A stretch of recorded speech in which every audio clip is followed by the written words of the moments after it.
Guys, welcome to the episode Into the West Comics. My name is Frank. Sonny is here. Good to be back. What up? What up? Hello.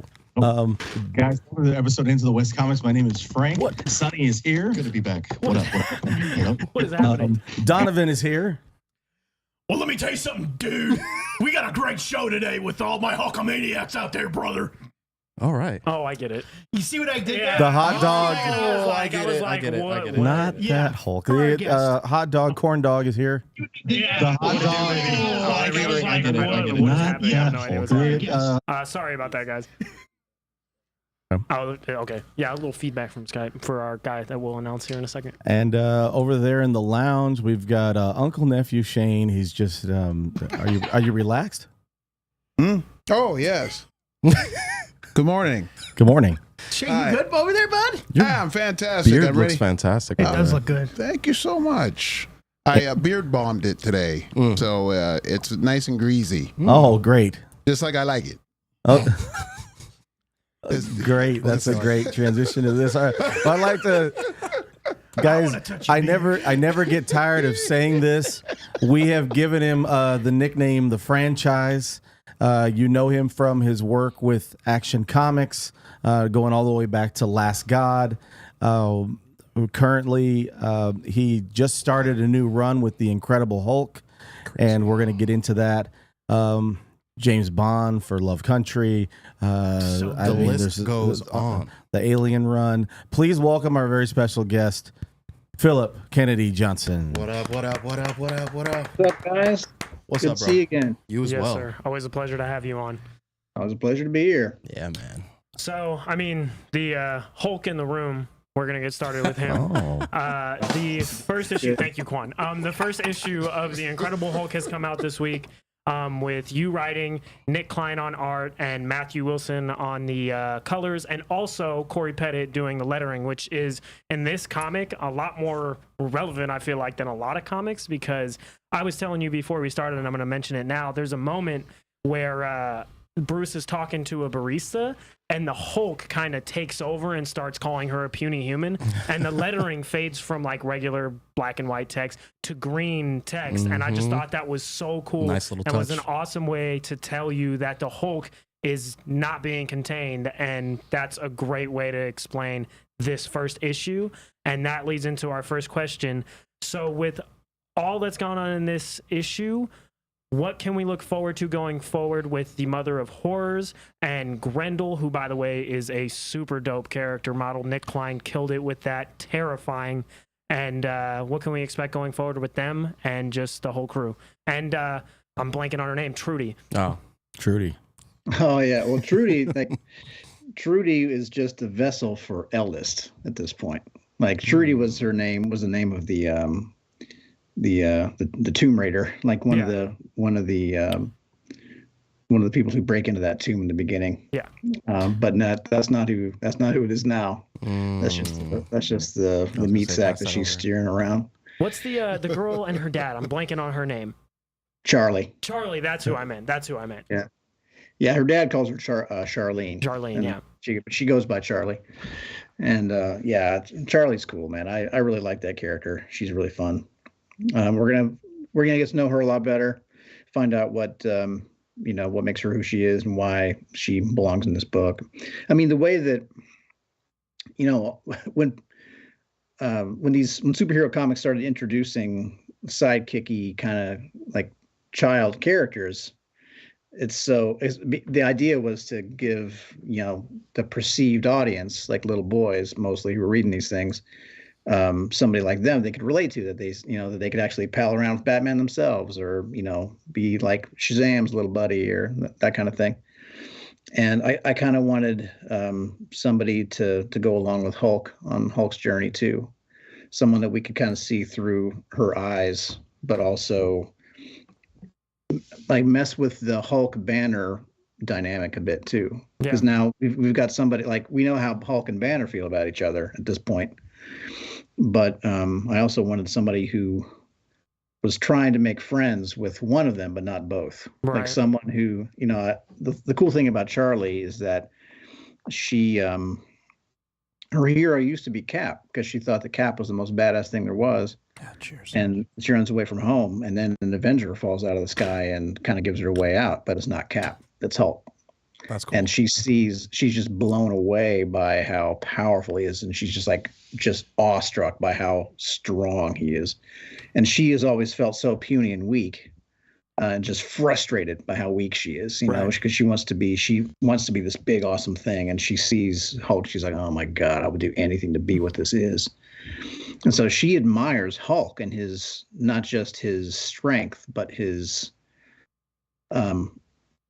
almost like his barbarism. It's like, leave me alone. I can do anything. And but then when she sees Banner, like, we haven't seen her interact with Banner yet, but we're going to. And she has a very, very different outlook on Banner. So I'm excited to show that whole dynamic where you see how she and Hulk get along, but also how she and Banner get along, and how that whole thing changes. But regarding the Mother of Horrors and Eldest's companions, and now, you know, Charlie's dad is potentially going to be part of it too. You know, it's not really him. That part was terrifying. Yeah. It's literally just the skin flopping on the ground. Yeah. Terrifying. I thought it was cool. Yeah, that dude's got his own backstory too. Like, there's the something that I miss from older comics is, I mean, you sometimes see it, but not as often as you used to. You would see an adventure that would take place over the course of one issue, or sometimes 2 issues. And I kind of want to bring that back for Hulk. I want this book to be like that, where you can just jump in for a couple of issues and you get this full story. Nice. There's going to be a lot of that. There's going to be a lot of really short arcs, just nothing but jumping on points constantly. I love that. Yeah, I missed that. I missed that from the old times. And I want to show more of the monstrous side of the Marvel U. So this, like, Eldest and Mother of Horrors are kind of the vehicle through which we're going to see the entire, like, just see the whole monstrous landscape. And not so much in a black science kind of way, like the Al Ewing take. This is more of like mythology kind of way, like mythology and folk tales, and, you know, potter's fields with bodies in them, and those kind of stories. Not so much the sciencey take. I almost because got one really cool thing that came out of the old run was Gamma, like just finding out what Gamma is and where it came from, and how. Like, even Reed Richards at one point, I was like, I'm not really sure this is science. Like, Gamma might not even, like, it kind of hints that Gamma is like the bridge between, you know, black science and dark, like, supernatural shit. Right. So I'm just kind of using that as the bridge to get into what we're doing now. It's so creepy. Like, I love how dark, and like it when I'm looking at it, it's like a horror story for sure. And I've always been drawn to, you know, anything zombie or anything a little darker or anything kind of creepy, and it just I just don't want it to end. I keep turning the pages and I keep going back, and I'm like, this is so even down to the cool. transformation of the Hulk itself, Yeah. where you see his teeth pushing through, and Banner's teeth going back up into his face. I know, it sucks, right? So crazy. Yeah, I want to see that. That's part of it that we don't ever really talk about. Right, How you never painful see it that can part. surely be. It's got to be like a grotesque experience for him. You know what I mean? Like, it's got to suck, and like, yeah, his bones would be like breaking and just popping out all the time. Yes. Even when he's not changing, it's like his skin will be all saggy and his bones would be popping out of joint all the time. Yeah. His body would just be a fucking mess. Absolutely. And I want to see that, man. I want this to be a proper body horror thing, and just push it a little further in that direction. Like, it's for me, Immortal Hulk was such a great run, and it cast such a long shadow that I just feel like I just don't think you can go back, man. I mean, I know people do. I mean, people, you know, Cates leaned away from it. He was like, he did a whole different thing. He took a very just Marvel superhero, heroes punching each other kind of approach. But for me, Immortal Hulk is just the shadow that looms too large. I just thought it worked so perfectly, and it ties in so perfectly with the origins of the character. Yeah. I feel like a lot of the stuff that happened with the character over the years was, Stan Lee has said in interviews, like, the whole idea was that we had all these superhero books. We want to do something that was not a superhero book, something that was like a monster book. Yeah. But Hulk kind of became a superhero book, you know? Well, that's over now. Yeah, so you kind of answered a question I was going to have, was like, what made you decide to, other than the Al Ewing run, lean into monsters being like almost Monster of the Week book, which you said last time, being the focal point of this book. And I guess that kind of answers it. It was Stan Lee's original vision to have it be a monster book, and now you're going back to that roots with the Al Ewing stuff, and you're bringing all the best parts of it together and bringing what you do best, which is, in my opinion, mythology, and just bringing that into a character. And just, I got Beowulf vibes and just a bunch of those kind of vibes from the characters and just them interacting with each other. Like, no kidding, in the beginning when Trudy turns into, I think in the your little author note you called it Grendel. I could be mistaken. It was Eldest. There you go.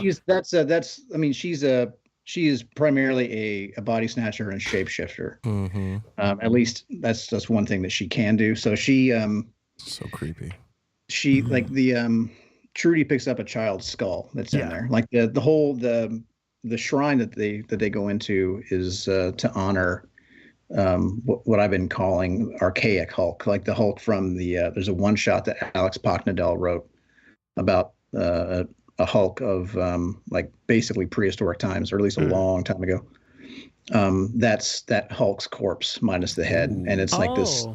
It's this shrine to him after his death, and they have these trophies all around the walls set apart, like of the things that he's bested, the things that he's destroyed, just kind of honoring him. And one of them is the skull of this dead princess, like this princess that became this like a kind of like this devil child that ruled over these people like a god. And Hulk killed her, and she finds a skull, like, oh, this was just a kid. And you're like, oh no. And she touches it, and then it, like, the thing that was trapped in that flesh is now in her, and then it becomes this other monstrous thing, and then all hell breaks loose. Watching it rip out from underneath her, I was like, in that moment, I was like, I'm gonna love this book. Oh yeah. And it's just it's just so scary. It's everything you said that it would be. And I cannot stress that enough. Yeah. Oh man, I can't wait for you to see the next one. I'm so pleased with issue 1, but issue 2 is even better. Nick and Matt Wilson and Corey, all three of them, that whole art team. It's like the Miles Davis quintet, man. They're just That's a great comparison. Yeah, it's like just a bunch of virtuosos. And if you replace anyone, you take Ron Carter off base and everything changes. Even just the base, like, you take any one person out of there and everything changes. All of them are working together so well.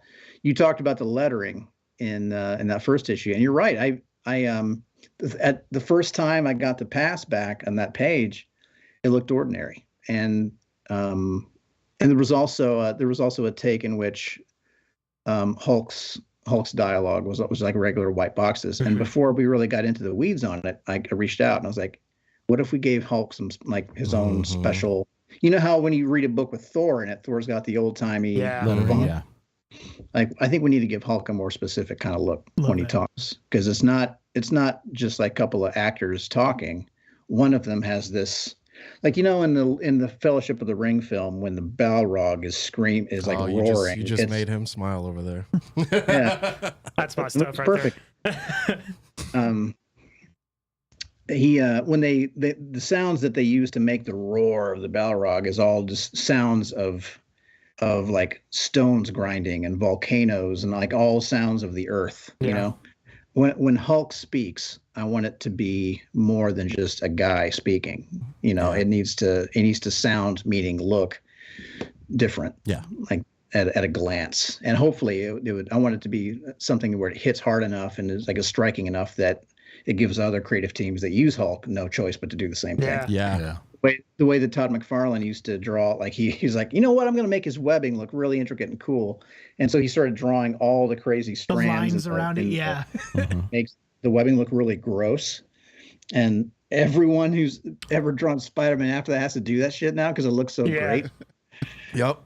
Whereas before it was just blew like the curve. line, gray squigglies, and that was enough. And he used now to everyone's got to intersect do the webs with all the panels too. Like that hadn't been done before, where a web would go over a panel, and people were, and the other writers used to hide spiders in the webbing too.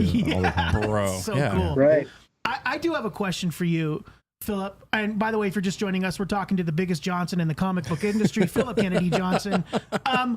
There it is. How much? So one of the things that I love about the Incredible Hulk is the Dr. Jekyll, Mr. Hyde aspect to this story, to this character, and I think that it's strayed away a lot from that and become more of a.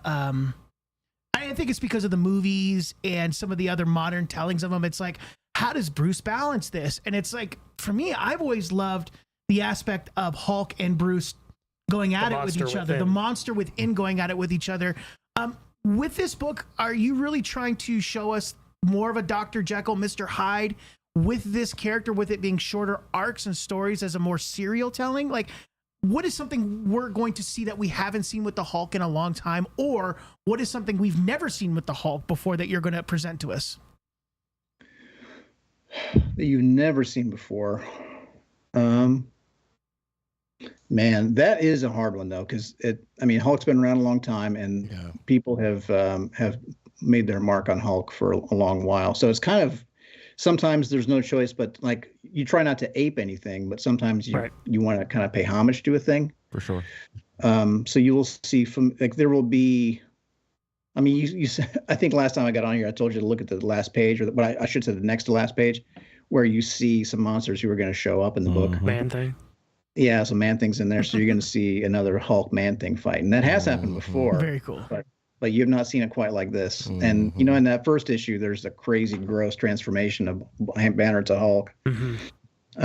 There's one scene in which Man-Thing is kind of in the mix when that's happening, and it's almost like the same kind of challenge that I had on Alien, where it's like, we've seen the dinner scene in that first Alien movie where the thing comes out of the chest. How do we show more? Like, how do we do the next chest burster thing in a way that's not been done before? So now my challenge is, how do I show a different Hulk transformation each time? That's always upsetting, and like, that's really, every time I want people to clench their teeth, like, damn, that looks super painful, or just in some way just mind blowing. And it's anyway, so that's going to be a challenge going forward. But I also wanted to show a Banner that's deeply afraid of Hulk. Oh, cool. That he's really, coming out of the Cates run, he's fucked up real bad. Yeah. And Hulk is after him now, and he knows he's about to lose this thing. Like Banner's about to get the body, and Banner's just going to be shut out. And he's trying to figure out how to get that done. And now there's somebody after Hulk's body too. Like, there's somebody else that wants Hulk. And he can't let them have it, but man, does he want rid of it. So it makes kind of a complicated situation for Banner. Like, I would love to be rid of this thing, but I can't. If I give it to this person, it's like the end of the world. So it's gonna be so much worse. Yeah. What do I do? So that's the thing. Like, it's a situation where Banner really, really needs to be free of Hulk in a really desperate way. Kind of like, have you guys seen the movie Smile? Oh yeah. Yeah. It's kind of like that, Creepy, where dude. Banner is trying, like, I've got to get rid of this thing, or it's going to kill me. I know it is. It's like that, or like The Ring, or It Follows. It Follows, Like, this that's what I was thing thinking. That's what I was thinking. Same. Hulk is the monster in the movie now. He's not the hero. He's the monster. Now Hulk is also.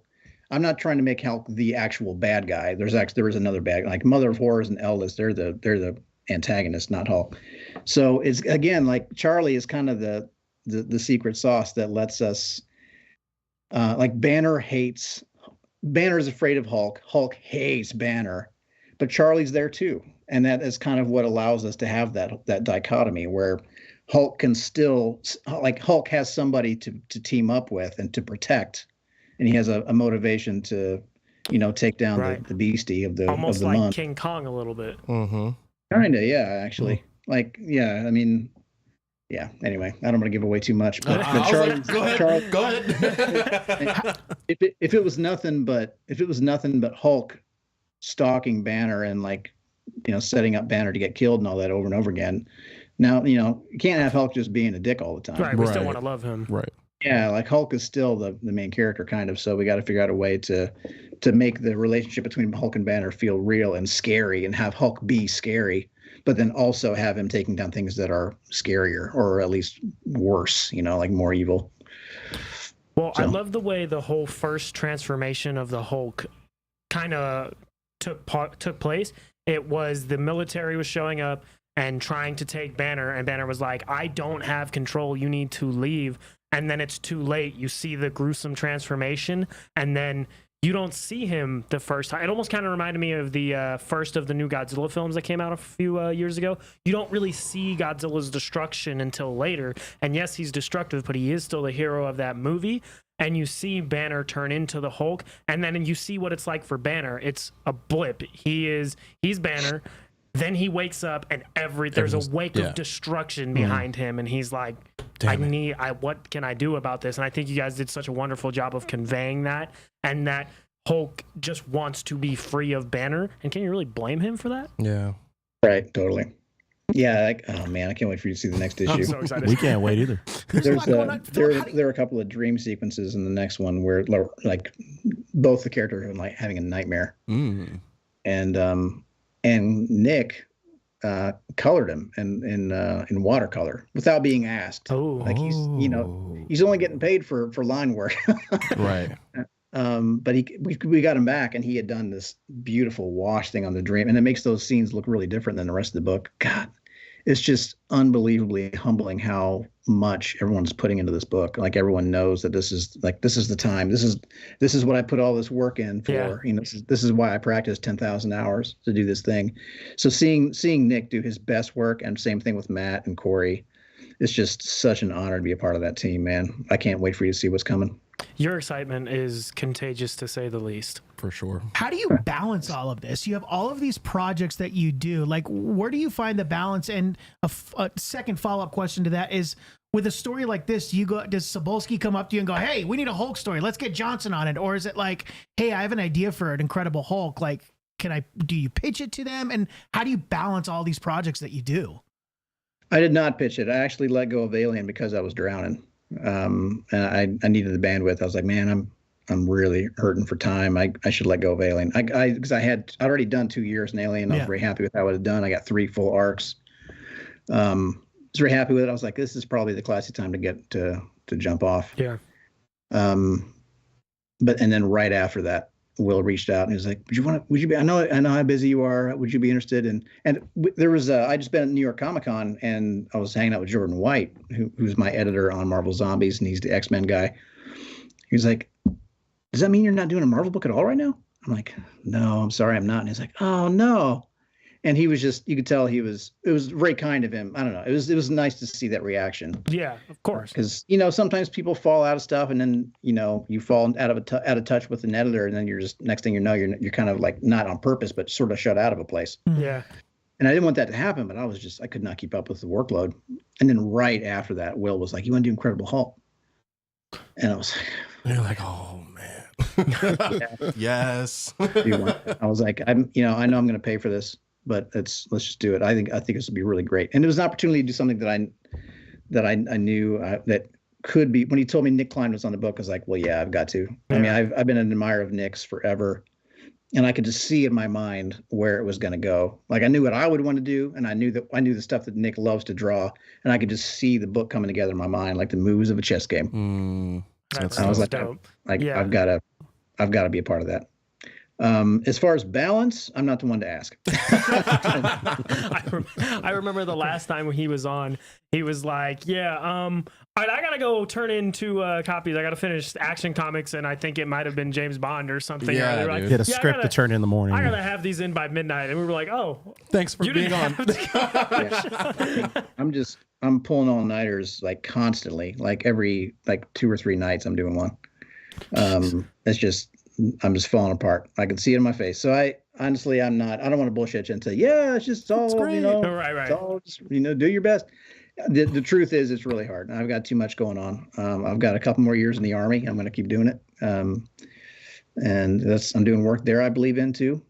And I don't know, it's just, you make time for the things you love, right? Absolutely. Things that you care about. And I deeply care about the Superman stuff that we're doing together. And I mean, I feel like we're doing this Hulk book is really special. I think like the work that the artists are doing and the kind of stories that we're telling, the things that I have coming up, especially those are stories that I really care about deeply. It's not, I mean, it's Hulk fans are going to get fights between Hulk and the other baddest monsters in Marvel U and a bunch of like worthy opponents that we're making up on the fly for this book, it's going to be incredibly awesome. I can't. I can't wait to see Nick's art with them throwing down and everything. Yeah. I mean, it's just a special book, you know. I really have to be a part of it. Absolutely. I would do anything to make it work. I would do anything to make those books work. And the Green Lantern thing too. I kind of surprised myself with the emotional story I'm telling in a book called War Journal. Right. Like it's Green Lantern War Journal is an action heavy book, also with mythology, with a ton of action and all that, but it's also about a guy taking care of his mom, doing like end of life type stuff. Yeah. And that's a story I really care about. I don't know. So I'm just not willing to give any of it up, you know? So things that are getting given up are like health. yeah, Right. sanity. Not the owner of the gym or whatever. health and sleep, and trying to figure out how to be more efficient. Like I'm just living like half hour to half hour. I'm setting my like a timer half hour, put my phone on airplane mode for half an hour, and I just go for half an hour and don't look up. And then I stop it, I check in, I put out whatever fires have risen in that last half hour, and then I do another one, and I do another one, I do another one. And on weekends, I give my son these cards. Like we'll write them together. You know, we'll get a little piece of paper. We'll chop up a piece of paper and we'll write down like good for one game of chess, or good for one playground trip, or good for that's whatever. so awesome. Oh, nice. Whatever he wants. And he'll get a certain number of cards each day, and so he can come up no matter what the fuck I'm doing or how busy I am. He can come up and play a card, and we'll go do whatever he wants to do. That's amazing. He's like, this is my one free thing. Yeah. We got to go do this right now. And you're like, How old is he? How old is he? And I read to my son before bed, no matter what, every night, no matter what's going on. If I haven't got my thing done before bedtime, it's just not getting done. So I'll read to him right then. it's most important thing. Because that has to come first. So we'll get a few hours together every single day, no matter how bad it gets. And then after that, if stuff's still not done, it just comes out of my sleep time and it just gets done. Well, I think ultimately, like you were saying, like what really comes down to is, and it's clear that you have this for all your titles, and almost like towards the end of Alien, you lost that. So it's like, why I'm not going to continue doing this if I don't love it and have a story to tell. You're not going to force it. And those long nights are probably much more worth it and feel much more worthwhile when it's something you love, which is very clear from everything you said and everything you always talk about. Yeah. I mean, the stories that I have, most of them are about America in some way. Most of them are about my son in some way. Or, you know, even the ones that aren't are about someone I care about deeply. And I want, you know, I'm not going to be around forever. And I know these characters kind of are. And I want those stories to always be out there so people always have them and just remember how I cared about them, you know. Shane, I think I accidentally cut you off a minute ago. Did you have something you were saying? Yeah, I wanted to know how old your son is. Oh, he's 9. 9? That's a fun age. Oh, that's awesome. When your dad's as cool as you. Great age. What's your dad do? Oh, he writes Superman. Oh my God, dude! Like that's just Bond and the Green Lantern. The coolest kid on the playground. Oh, I dude. tell my sons that when they're introducing me to my dad, he writes for you guys stop it, knock it off. Yeah. I had a question. Did you? In your free time, did you get a chance to watch The Flash or what? I did. I saw it today. What did you think? I liked it, man. Is there anything I you would liked it a lot, change? actually. It was good. I mean, nothing could top that trailer. That trailer was really good. Was really dope.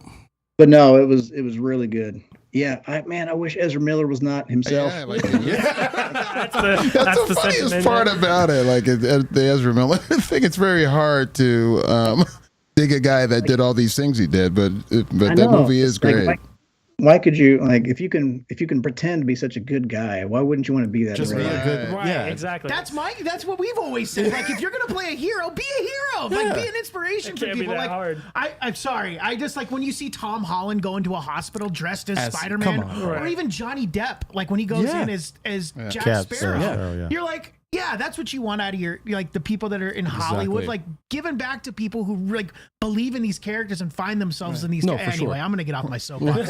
or Keanu Reeves going in as John Wick and I'm just Rufus kidding Convinced people. that's What do you just mean? Keanu Reeves being Keanu Reeves.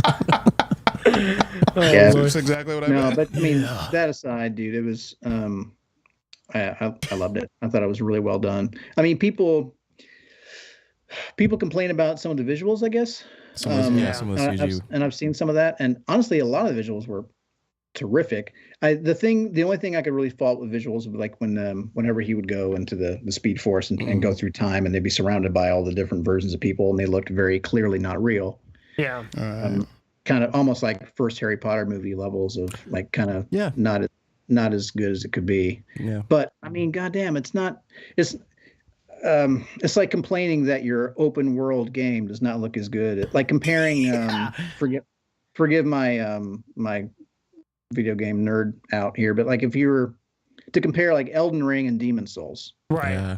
where Elden Ring came out and it looks really good, and Demon Souls came out, like the Demon Souls remake came out. Now Demon Souls is a linear game, whereas in a very controlled kind of environment, and it looks unbelievably polished and incredible. And there's just no way to make Elden Ring look that good because it's an open world where you can run in any direction and see whatever. Right. Like it's not every blade of grass is going to look perfect. I mean, if you want every single face in this kaleidoscope of craziness happening to look picture perfect real, like, as good or better as, Grand Moff Tarkin looked in Rogue One or something, it's just not realistic. Yeah, I agree. Yeah, I mean, you can even make the comparison like with Black Panther. Like that's some of the worst CGI I've seen in a fight. I mean, it looks like a cutscene in a video game, And that but movie's incredible. You mean it's at one the of the best end of the comic book movie? movies ever. Yeah. You know what I mean? Yeah, that fight between him and Killmonger. Like I always go like, guys, look at that, and that's one of the best ever. Now, that's not to say that Black Panther and Flash are the same level as far as what story and culturally what But it still. did, but still. If the story is there, and the video game comparison is great. I'm a huge Skyrim and Elder Scrolls guy. You play Skyrim, and however many times it's been remastered, there's still some pixelated things you can see in leaves. It's not perfect, but God, you're talking about 400 hours of gameplay that you can do with the game. Like that's all I really want. Yeah. And that's the thing with these is you want story. With the space that huge, you can't compare it to like the RE4 remake or something where it's all you guys got to make this one little room look perfect instead of like a football field. But the time travel scenes were just such a huge ask to make that look good. I could see the video the animators being like, man, we got to make this look better, but I don't know. That's the only quibble. I mean, I thought everything else was great. I thought the script was solid. I thought the dialogue was all very well written and very well executed. I thought they pulled off the whole. I know that technically that guy was not Reverse Flash, but I thought that they worked that into the lore in a way. I was definitely missing a Reverse Flash. Little Thawne action. Yeah, dude. Yeah. Little yellow suit running around, stirring things up. Yeah, that scene when he's going back and he takes the can out of the grocery cart. Had me tearing up. That ruined. And you were sitting next to I was sitting right next to my mom. So I love my mom, but my mom was always really a survivor and a fighter, so I didn't get that like affectionate, like, oh, mijo, my son, like that he had in the movie. So when I saw that, I was like, I was next to my mom too. I was like, oh god, oh god. That's the assignment, man. You gotta, like, when you're writing the superhero stuff, you can't just, it can't just be, smacking Toyman's robot on the, like, I did it kind of a thing. It has to be, you've got to make people feel stuff. You got to make people really care about those characters. And it did, man. I thought that seeing seeing the guy's emotional turn, like establishing how much he missed his mom and how bad he wanted to save his dad and all that. And then seeing it's like, oh my God, I can actually do this. And just the emotional surge when he realized, oh my God, he can do it. And he did it. He does it. Yep. Then he has to undo it. And like just that, all that, what that would put you through. I mean, it sold it, man. I thought it was very well done. And Keaton stepping right back in like he hadn't left for 30 years. Yeah. And like it was awesome to see him as Batman again. Oh my gosh. That was really cool. I loved it. Yeah, me too. I heard somewhere that if it had performed well in the box office, that they were going to do a Batman Beyond. That was a rumor. That would be so cool. Yeah. I think they should Batman still do it. Beyond. There's still hope. I mean, it's not. I mean, surely they understand that Keaton is not the reason that movie is failing. Right. No, exactly. So I don't know. I still think it could be in the cards. I agree. I think something like that would be I think, a Michael Keaton-centered Batman movie where there's not a guy who's done all the things that Ezra Miller has done. And then there was a lot of bad press around this movie even before Miller did all the things he did because of how long it took to come out. Lots of rewrites, all of the ill will towards all the other Snyder stuff, however you may feel about that. And this was just on shaky legs to begin with. And I think to say, oh, well, Michael Keaton Batman Beyond movie wouldn't work. I don't know if that's answer, but I don't know what the money people are doing and how a lot of money it's allocated, but I'd love to see that. I mean, I'm not going to say I have faith in those dudes. I know that sometimes the decisions that get made are super shady, and it's like, oh well, let's put in the numbers in the algorithm and see what we think that a Batman Beyond movie would make. I mean, imagine, dude, a Flash movie without Batman, without all the other stuff, without Zod. If it was just like Flash has to save the city from Captain Cold or something, just a straight up Flash movie, compared to what we got and how much worse it would have performed. You're watching 2 hours of two Ezra Millers going head to head. I mean, I mean, how Batman saved it. I could just see all that. I could see when they're putting the movie together. It's like, oh, Ezra Miller just committed another felony, put another Batman in it. Yeah, dude. Another Batman. For every felony, there was one Batman. There was a Batman, bro. For real. Poor Batman so far. We need Ezra not to commit any more crimes. We can't add any more Batman to this film to make up for his. They ran out of Batman to put in. They did, I guess. We're like one more misdemeanor away from Val Kilmer getting in this film. Call him up. Oh man, I'm down. Gotta get They got Clooney in it. Yeah. I liked that one. Yeah. I liked that one. I liked that. I thought it was cool to see Clooney. I thought it was going to be Bale. I spoiled that for myself before. I knew Clooney was going to be in the Oh my movie. God, Bale would be cool. I could see him looking down his nose. They probably asked him. Yeah, of course. Yeah, and he's like, is Chris Nolan attached? And they're like, yeah, no. And he's like, yeah, I'm cool. Thanks. Cheers. Have a good day, mate. So Action Comics. Sonny had a question about Action Comics. I was going to. You kind of mentioned stuff that you don't want to ever let go and how much you care about, especially Superman and Balance. What's next for Action Comics? We got the book. Let's see. What can I say? Dude, so sick. After the Night Terrors thing that we're doing, Can you say? Have they already solicited? They've already solicited. Oh yeah, they should have. They definitely have by now. Sorry, the Night Terror stuff. Yeah. So we kind of brought out Cyborg Superman as the surprise bad guy at the end of the Metallo arc. So that set him up for the Night Terrors thing. So now he's the bad guy. He's like the Freddy Krueger character in the Night Terrors event for Action. I thought he'd fit that really well. I wanted to see, because there's always the old ones have like the house full of kids, right? Right. And start killing them off one by one. I was like, let's do that with the Action characters. Now after that, we're taking another examination of family and another super family versus another family. Ooh, that I cannot reveal, but in a way that's going to be super cool and really fun. I love when he does this. I just get super excited. Mm-hmm. There's going to be a couple really fun team ups. There's going to be some really cool visual, just things to sink your teeth into. I could tell trying to dance around, trying to say without ruining everything. Yeah, there's going to be a tie-in to a thing that I wrote in a much earlier arc.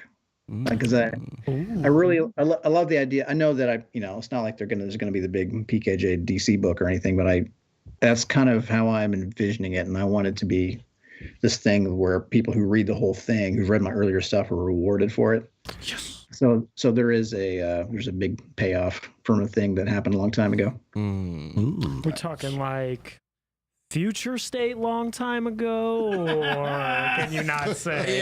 Now you're getting greedy. I had to try. I knew it was coming. I was like, he's dancing around it too much.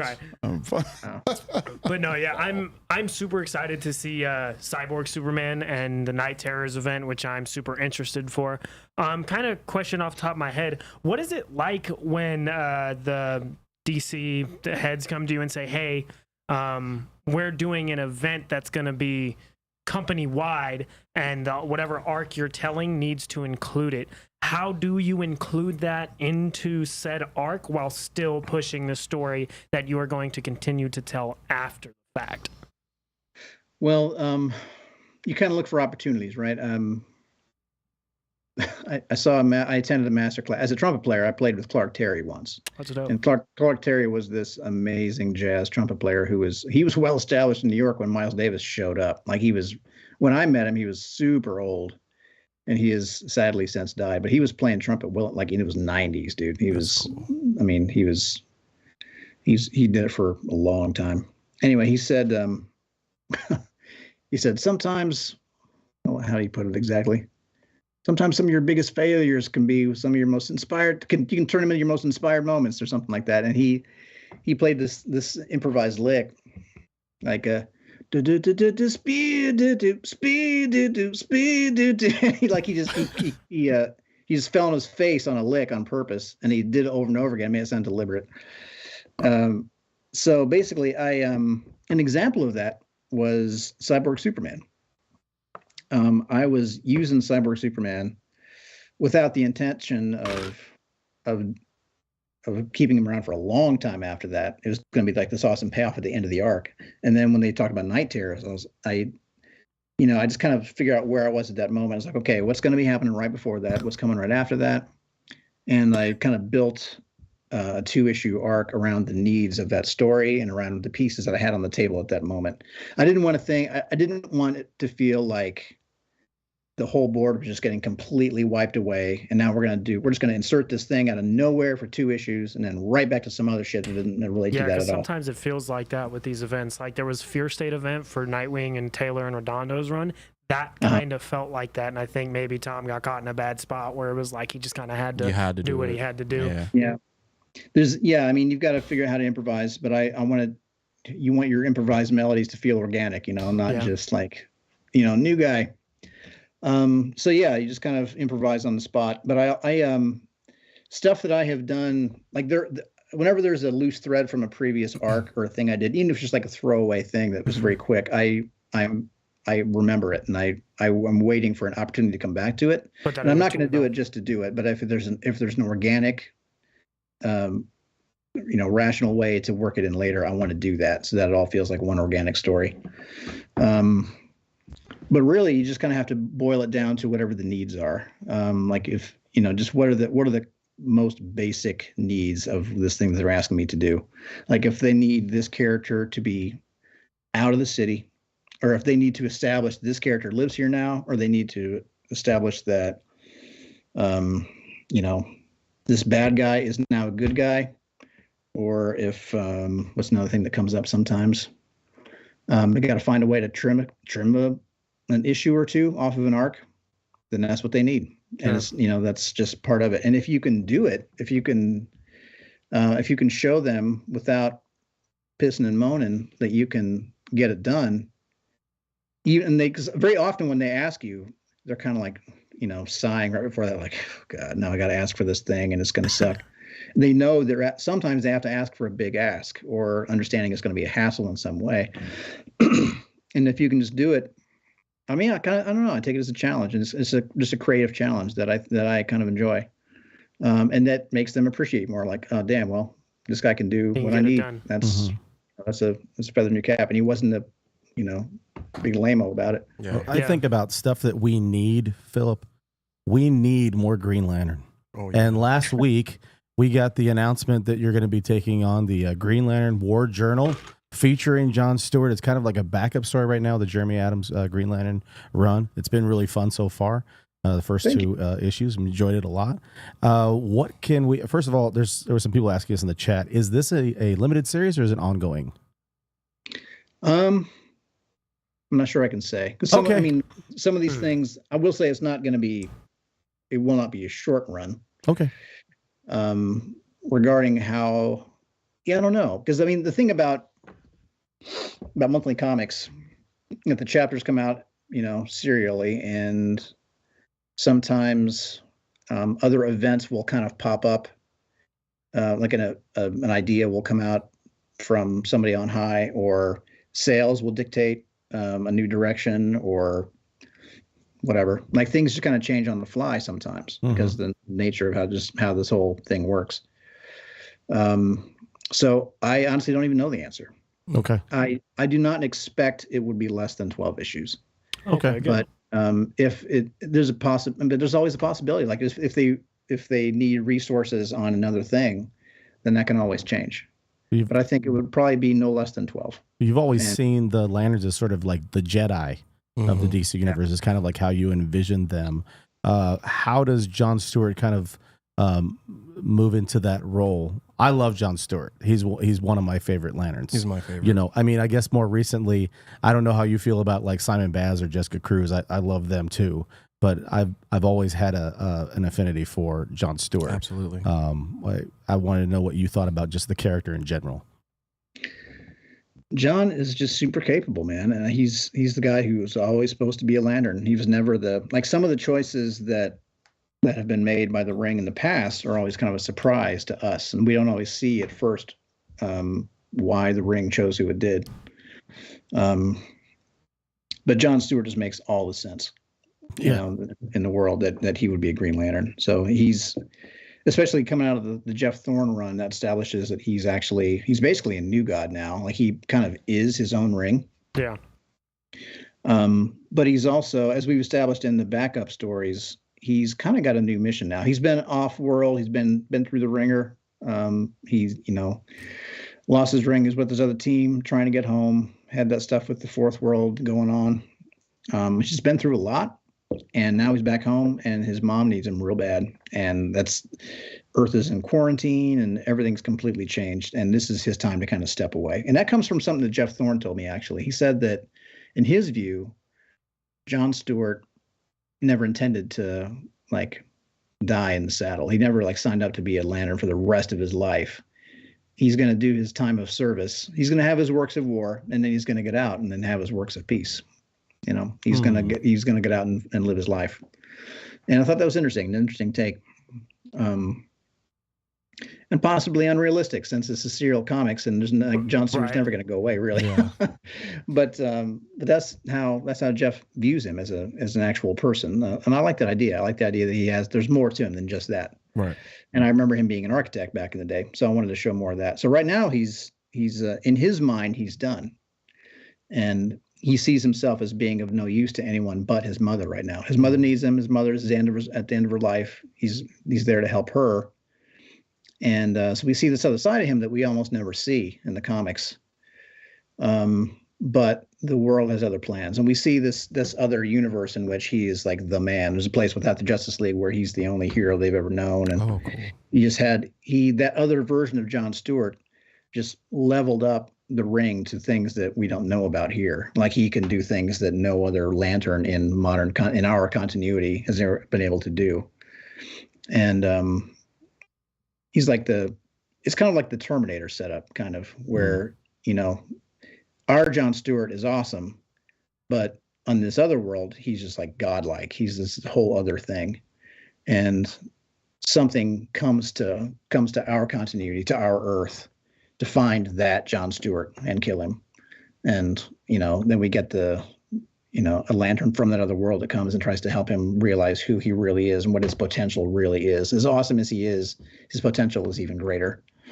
And he has to protect us from this thing that he didn't even know existed. And it's going to open up this whole new mythology, because, as you know, that's my thing. And there's this whole other thing. It does tie into Green Lantern history that people know about. But in this other universe, it was expressed in a different way, and it introduces a very new threat that I'm pretty excited about. Man, he always got us like right on the verge. Yeah, He's yeah. like, okay. This guy knows how to sell books, I tell you. Man, I can't wait. Every time he does stuff like that, I rewind in my mind to the point where he said he's not good at like selling stuff. Yeah, I'm like, and get then every out of time here, he just bro. continues to prove himself very wrong. Jeez, man. I just like telling stories, man. You're good I at love it. reading your stories. Yeah, Looking because- forward to that one for Damn sure. good. man. They're It's all very so good. exciting.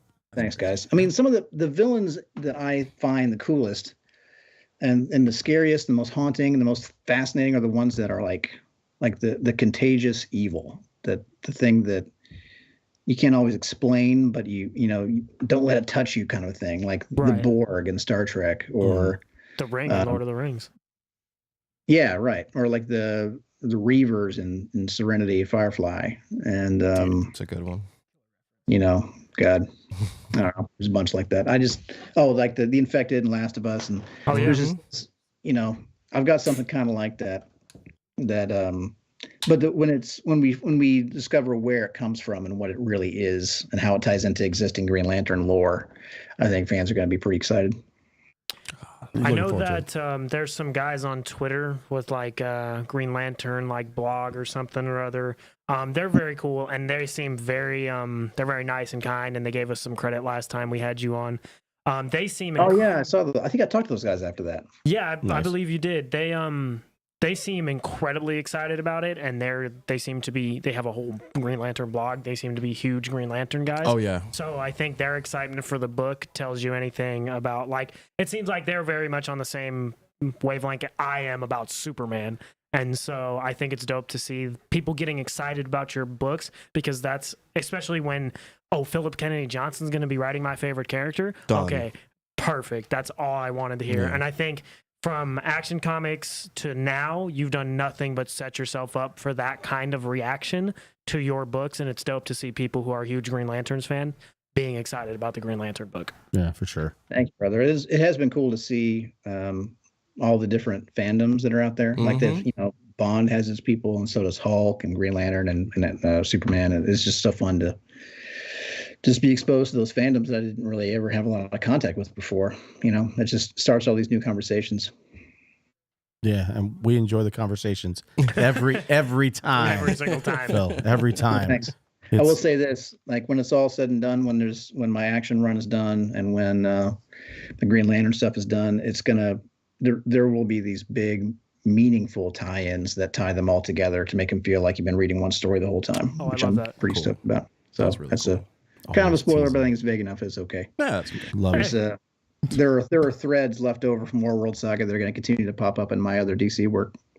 The more I think about War World Saga and just how it panned out, every time I think about it, it moves up my all-time Superman list. Yeah, and just stories really from because it was just an incredible way to remove him from Earth and still show how compassionate he was, and also a side of Superman that I think people sometimes have a hard time balancing the compassion and the action of Superman. And I think War World Saga is the perfect balance of compassion and action from the Superman. There's other books, obviously. Yeah, of course. I think another great book that is actually a little more on the compassion side is All-Star Superman. I think that one sometimes lacks the action of it, where yours balances the two incredibly well. And I think that's what your books always kind of do. They always balance some of the best things about characters and what makes people love them and what makes them interesting to read. Sorry, I'm gushing on you a lot. Dude, that's cool. Well, thank you. I appreciate you saying that. I'm very proud of it, man. I'm very proud of that book, and it's always nice to see when sometimes somebody new will discover it and say something online. It's always a big treat to hear people discovering that book. So yeah, the collection comes out in November, I think. I will 100% be buying that. Because that's what I've been waiting for. All the trades are coming out, and I'm like, I don't got that much money. I can't be buying a trade every time it comes out. You've got there's a project coming up later in the year, Phil. You can shed any more light on this? It's a Boom Studios project. Is there any more details that you could provide us with an Into the West exclusive? Actually, no. I'm sorry. Okay. It's still kind of coming together. We don't have cash yet. It's still real early. I tried. I know. I apologize. That's okay. It's cool though. I actually just turned in a revision of a thing for that this morning at about dawn. I turned it in. At dawn. I love it. At dawn, we send in our first scripts. We send in this drafted dawn. Well, Boom Studios always delivers. I said I get it in on this day today. I said I get it on Wednesday. Thursday doesn't start until I go to bed, so technically it's still Wednesday. Oh, nice. Oh, well, there you have it. This guy hasn't slept in 36 hours and still came on the show. Well, we really do appreciate it each and every time that you're with us, man. It's awesome. I mean, we appreciate it. You taking the time. Man. You guys are awesome. It's nice seeing you guys get a little more attention online, and you guys are crushing the show all the time. It's always fun to see what you're doing. One time he just needs to just come on, just completely just hang out. Well, he was in town, went to eat. We went to eat. We just didn't. That's It right, just, we did. Days just We had didn't quality work out. time. Yeah, one I time, know, sadly. everything, But the I'll be stars back in will align. Vegas. I travel. Yeah. I love it. Stars will align, and we'll get him in here one We day. got to figure it out for the next Las Yeah. Vegas con next year. Just do a goofball show that we normally do. And That we normally do, like last week. yeah, like that. What happened Yeah. last week? No, I don't remember. I'll tell you what happened. We're drinking. I sent my son. I was Jor-El, but I was being Al Pacino as Jor-El. That's literally Yeah, when he that's what came in, happened. and he was like, "What is Oh, happening?" that's Yeah, right. that's right. He said, He "What is was going like, on?" I just joined What's Going On. I'll tell you what's going on. My planet's being destroyed. We also might have had a bottle of tequila in the studio. We might, but we definitely did. Before I came on. Yeah. Anyway, That's what I want him to come So you down were and join doing. us. So you got lit, and we're doing Al Pacino Jor-El impressions. Yes. Correct. For the most part, yeah, Yeah. that was pretty And good. it was great. that's on the money, My actually. motherfucking time. I said Lois Lane's got a great ass.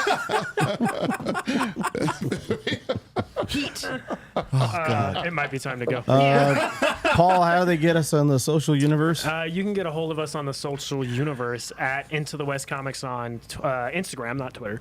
At Into_Comics on Twitter, where we talk to Phillip all the time, and follow Phillip on Twitter, which is Phillip K Johnson, and on Instagram, which has been below his name the whole time, Phillip_Kennedy_Johnson. He's always giving updates to FOCs and cool stuff that's coming out, and you get to see sneak peeks.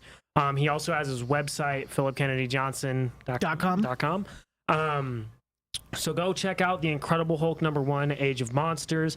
Check out Action Comics if you haven't. You heard the whole omnibus of the first War World Act will be coming out towards the end of the year. Get lots of War World words. Green Lantern, War Journal, get that on your pull box. Pick up Jeremy Adams' Green Lantern's run, which in and of itself is fantastic, with Phillip's backup issues on it. Just get across Phillip's stuff. It's all fantastic. And yeah, just go give him love on the socials, just like you have us. It's really awesome. I mean, you've heard him talk about how hard he works all the time, and he's up all the time. He's got a kid he's got to take care of. And he still finds the time to sit up here for an hour and a half with us on a random Thursday afternoon when he lives on the East Coast. So it's like 9:30 for him right now. So we really, 10 o'clock. We really do deeply appreciate you coming on the show and being such a good friend to the show and giving us early sneak peeks to stuff. It really means the world to us. Really does, and dude. having you as a friend and on the show is just incredible. You guys are great, and it's a great show. So it's my pleasure, and look forward to hanging out next time you guys are out here or I'm out in Vegas. 100%. We should go to DC. That's We're, so we're, much re- fun. we're ready for sure. Hey, I'm ready. In honor of Phillip Kennedy Johnson joining us, we're ready. We're going to Maryland. I'll go. Anytime. Sure. I'll go. In honor of Phillip joining us tonight, we're doing a giveaway. I'm feeling generous this evening. We're going to be giving away Incredible Hulk #1. You just mentioned we were talking about this for a good part of the first 30 minutes of the show. It's incredible. You guys got to check that out. Great first issue, Phillip. We really do appreciate it. And also, you're going to get away this. We're giving away this John Tyler Christopher negative variant. This is the first issue of the Ultimate Invasion. We're going to be giving those away. What do you want to do for the giveaway? What we're going to say your favorite. I don't know. First person to comment your favorite Hulk. Your favorite Hulk actor in the comments. It could be the old And we're going to give OG those ones. to you. Yeah. We're going to send those to you. So comment down below. Let us know what you think. And man, yeah, we were just settling down from the first issue, and now you got us all worked up for the About the second second one, issue. Yeah, I know. Losing our can't wait. minds. It was great, man. Thank you. Really, we do I'll send really it to you. appreciate it, man. I'll It's send it to you awesome. here in a minute, Do so it. you can. You're gonna Couldn't fucking do love it it. before because I we love couldn't it. accidentally slip up, you know. But It would have been me that slipped up. I'll send it out. but again, we me. really do appreciate it. Thank you for taking the time, and we'll talk to you soon. Awesome, guys. Take care. Yeah, you too. See you, buddy. Thank you, buddy. Bye. And also, thank you to the chat, Nikita, Vengeance, all the guys who came into the chat and just had. talking to us? Yeah, it was. I can't resist. I know. All the people who came in and chatted with us and had great questions for Phillip, which we used some of them, like the miniseries question, all that stuff. Just thanks for everyone who came and checked it out and who continues to check it out. And leave a comment, say your favorite Hulk actor, and you will win the Spider-Man comic Those or awesome the Incredible. And whether we comics. agree with you or not, Yeah. Yeah, we'll you're gonna. I mean, we'll if- determine whether we. we'll determine if we like your pick, and then we're gonna give you some comics. Right. You get free comics. If anybody says Eric Bana, you don't get it. No, I'm just kidding. He's fine. He was mentioning the Al Ewing run with the Immortal Hulk. Brother Marcus told me today was an update. Immortal Hulk got moved up. It's coming out July 5th. The omnibus for Immortal nice. Hulk Omnibus. dropping July 5th. You got it. Quan said Bill Cosby. That doesn't count. Wow. Bill Cosby. Guys, have a great evening. Is it taco time? It's not pizza time. It's taco time in America. We're going to go and hang out and eat some burger tacos time. and yell. Maybe burger time. Have a great evening, everybody. We love All you. right. See you guys later. Thanks for hanging out. Bye.